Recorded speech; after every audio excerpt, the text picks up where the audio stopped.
O'r wythnos hon, dyn ni wedi bod ym Mrwsel a prif busnes yr wythnos I fi oedd y pwyllgor amgylchedd.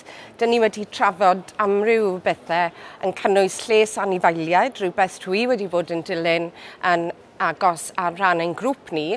Ces I cyfle hefyd I ofyn cwestiwn a GMOs i'r Comisiynydd dalu.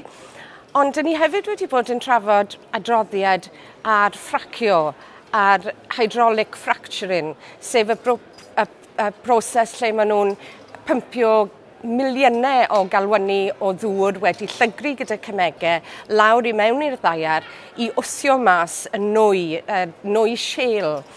A pam dyn ni'n poeni gymaint am hyn? Wel, maen nhw wedi bod yn datblygu'r technoleg yma mewn gwledydd eraill, ond dyn ni ddim yn gwybod eto bod e'n saff. Ac oedd adroddiad gan Llywodraeth Prydain llynedd yn dangos bod wedi achosi daeargryn fach o gwmpas Blackpool, yr ardal yna. A pan dyn ni yn Cymru yn poeni? Wel, achos bod yna nifer o geisiadau am ganiatad cynllunio I ddrilio yng Nghymru I brofi am y nwy yma. A mae hynny yn digwydd yn yr hen ardaloedd glo, lle dyn ni wedi dioddau cymaint yn y gorffennol, lle mae'r glo wedi exploitio a mae'r effaith wedi bod yn wael iawn, yn ddrwg iawn ar yr amgylchedd ac ar iechyd pobl. A dyn ni'n ofni bod yr un peth yn gallu digwydd. Ond hefyd, mae gyda ni opsiwn arall.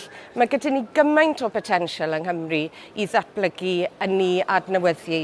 Dyn ni gallu creu economi gwyrdd, swyddi gwyrdd.